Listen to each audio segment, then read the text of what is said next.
Hello students, welcome back to my SYY education channel. मैं Yogita Yadav. Students, जैसा कि आप जानते हो, हमारा क्लास 8 का चैप्टर नंबर 13 चल रहा है। चैप्टर का नाम है लाइट।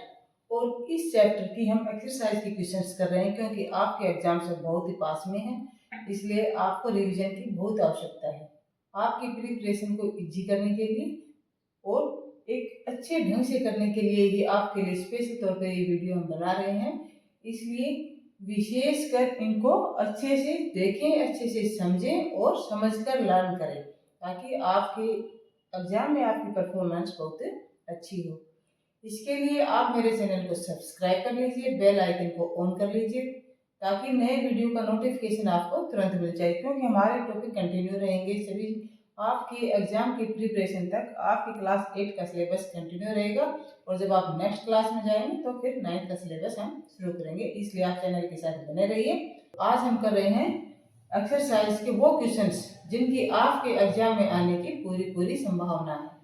तो question number 1, mention against each of the following whether regular और diffuse reflection will take place when a beam of light strikes. हमारे पास ये 7 पॉइंट्स है। इनमें हमें ये बताना है कि किस सिचुएशन में रेगुलर रिफ्लेक्शन होगा और किस में डिफ्यूज रिफ्लेक्शन होगा। जब लाइट की बीम सरफेस पे स्ट्राइक करती है तो इनमें से कौन से 7 में कौन सा सरफेस ऐसा है जिस पर रेगुलर रिफ्लेक्शन है और कौन सा सरफेस ऐसा है जिस पे डिफ्यूज रिफ्लेक्शन है। तो फर्स्ट है polished wooden table. Wooden table है, लकड़ी की टेबल है, पॉलिश की हुई है, तो कौन सा रिफ्लेक्शन होगा? यहाँ पर होगा regular reflection. Regular reflection.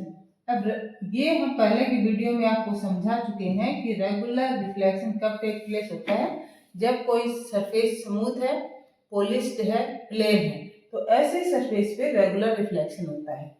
Next, chalk powder. यहाँ पर क्या होगा? Diffused reflection. कैसा रिफ्लेक्शन होगा? डिफ्यूज्ड। डिफ्यूज्ड रिफ्लेक्शन क्यों होगा? क्योंकि सरफेस स्मूथ नहीं है। जब सरफेस इरेगुलर होता है तो डिफ्यूज्ड रिफ्लेक्शन होता है।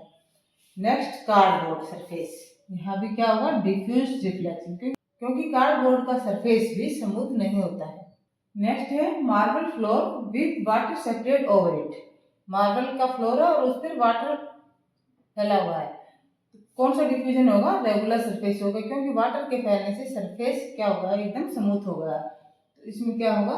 Regular reflection. Regular reflection. Smooth surface regular reflection, irregular surface diffuse reflection. Next, mirror. Mirror में आप सब जानते हो एकदम स्मूथ होता है मिरर, तो कौन सा रिफ्लेक्शन होता है उसमें? रेगुलर रिफ्लेक्शन होता है। पीस ऑफ पेपर, क्या होगा? Regular reflection. क्यों? क्योंकि पेपर का सरफेस स्मूथ होता है, प्लेन होता है। अब इस पर आप ध्यान दीजिए, यहाँ पर अगर पीसीस ऑफ पेपर होता तब आपका आंसर अलग होता। क्यों? क्योंकि पीसीस ऑफ पेपर में सभी पीसीस जो पेपर के हैं वो ऐसे ही डाले हुए हैं जिनमें कोई रेगुलरिटीज नहीं है, उनका सरफेस जो है इरेगुलर वे में भी वो हो सकता है। सभी पीसीस को जब हमने एक सरफेस के ऊपर एक जगह डाल दिया तो जो पीसीस हैं कलेक्टिव वे में पड़े हुए हैं, तो उनका जो एक सरफेस बनेगा वो इरेगुलर बनेगा, इसलिए उस केस में डिफ्यूज रिफ्लेक्शन हो जाएगा। और एक ही पेपर के बारे में पूछा गया है, पीस ऑफ पेपर है, पीस ऑफ पेपर है मीन्स एक ही पीस है, एक ही पेपर का पीस है, उसके सरफेस की बात हो रही है, तो वो कैसा सरफेस है? स्मूथ है, प्लेन है, इसलिए उस पर रेगुलर रिफ्लेक्शन होगा। तो इस क्वेश्चन के आंसर पर ये विशेष फोकस करें, ध्यान से पढ़े कि पीस ऑफ पेपर है या पीसीस ऑफ पेपर है। Now question number 2, angle of incidence is equal to the angle of reflection.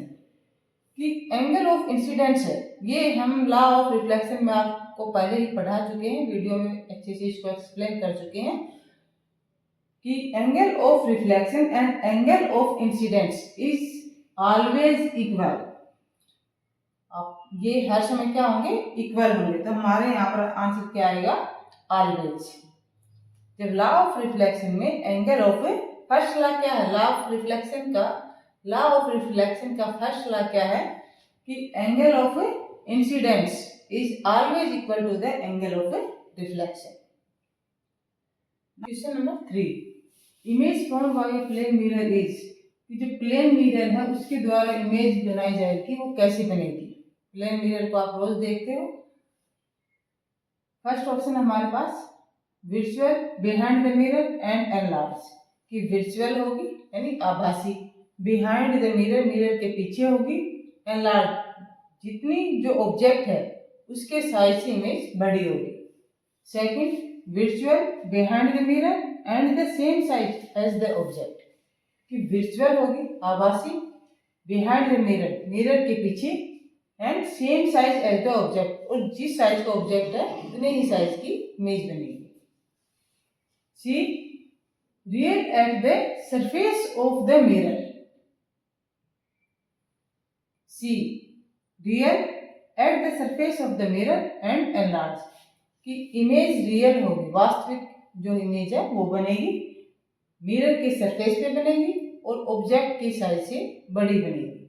And D, real behind the mirror and the same size as the object, real image होगी वास्तविक image, behind the mirror mirror के पीछे होगी और जो object है उसके size की ही इमेज बनेगी। ये 4 ऑप्शन है हमारे पास कि प्लेन मिरर किस प्रकार की इमेज बनाता है। हमेशा कैसी इमेज बनाता है, visual behind the mirror and of the same size as the object. आप हर रोज प्लेन मिरर को देखते हो तो जो भी लाइफ में करते हो उसे ध्यान से कीजिए, तो इस क्वेश्चन का ऑप्शन जो आप आसानी से चूज कर सकते हो। लेकिन जल्दबाजी में, जल्दी करने के चक्कर में कई स्टूडेंट्स क्या मिस्टेक करते हैं कि पहले 2 ऑप्शंस पढ़ेंगे, यानी कि स्टार्ट कर, जैसे फर्स्ट ऑप्शन में विजुअल बिहाइंड द मिरर इतना ही पढ़ेंगे, अगला नहीं पढ़ेंगे और टिक कर देंगे, और फिर ऐसी गलती करने पर आंसर गलत हो जाता है, फिर आप कहते हो नहीं हमने ठीक किया था। इसलिए ऑप्शन को कंप्लीट पढ़िए, क्योंकि पहले और दूसरे ऑप्शन में डिफरेंस तीसरा जो वर्ड है उस पे है कि विजुअल बिहाइंड द मिरर दोनों में सेम है and of the same size, and के बाद का जो सेंटेंस है वो डिफरेंट है और वहीं से जो है राइट आंसर आता है। इसलिए जो भी ऑप्शंस दिए गए हैं उनको पेशेंस के साथ पढ़िए आप, फिर अपने आंसर को टिक कीजिए। अब next question, question number 4। Question number 4 में हम फिल इन ब्लैंक्स करेंगे। अब तक ये 3 क्वेश्चंस थे हमारे मल्टीपल चॉइस के। Fill in the blanks in the following. Question number 4 में ब्लैंक्स दिए गए हैं, हमें ये फिल करने हैं। तो first, a person 1 metre in front of the plane mirror seems to be blank metre away from his image. Plane mirror में जब कोई अपनी इमेज देखता है तो कितनी दूर बनती है, जितने डिस्टेंस पर प्लेन मिरर से कोई ऑब्जेक्ट है उतनी ही दूरी पर उस ऑब्जेक्ट की इमेज बनती है बिहाइंड द मिरर। तो जो पर्सन है वो प्लेन मिरर से 1 मीटर के डिस्टेंस पे है, अब उसकी इमेज बनेगी वो बिहाइंड द मिरर बनेगी कितनी दूरी पे, 1 मीटर पे। तो 1 and 1 क्या हुआ, 2 मीटर। तो इमेज जो पर्सन है उससे कितने डिस्टेंस पे बनेगी, 2 मीटर के डिस्टेंस पे बनेगी। Second, if you touch your blank ear with right hand in front of a plane mirror, it will be seen in the mirror that your right ear is touched with blank. अब plane mirror में जो image बनती है वो हमें क्या दिखाती है, हमारा जो लेफ्ट पार्ट है उसे राइट दिखाती है, राइट को लेफ्ट दिखाती है। इसको हम कहते हैं लेटरल इन्वर्जन, यानी कि रिवर्स दिखाती है। तो यहाँ पर क्या दिया गया, राइट हैंड। इट मीन्स हमारा जो राइट हैंड है वो मिरर में हमें कैसा दिखाई देगा, लेफ्ट हैंड, और राइट ईयर किधर दिखाई देगा, हमारे लेफ्ट साइड में, यानी कि लेफ्ट ईयर।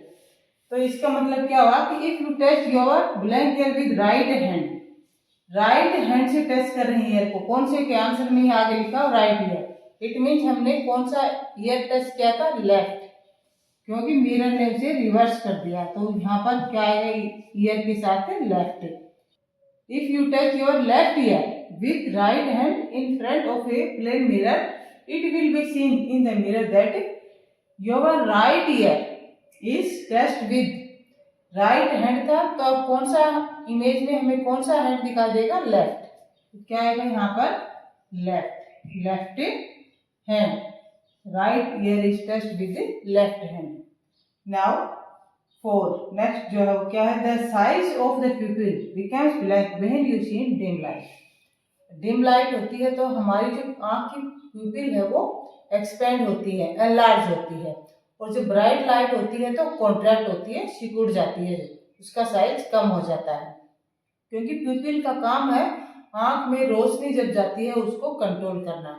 एक मतलब बहुत ब्राइट लाइट है तो उसको भी आंख में नहीं जाती, बहुत ब्राइट लाइट है तो हमारी प्यूपिल सिकुड़ती हैं, वो उस लाइट को आंख में नहीं जाने देती।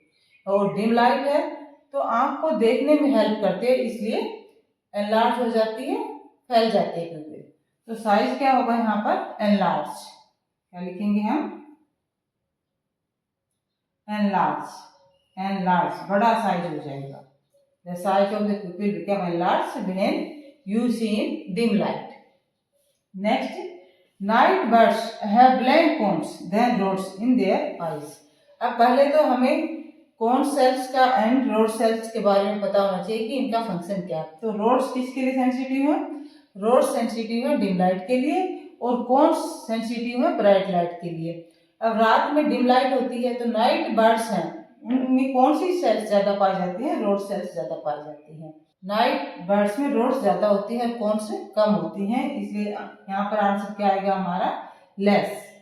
Number of cones is less. Night birds have less cones than rods in their eyes.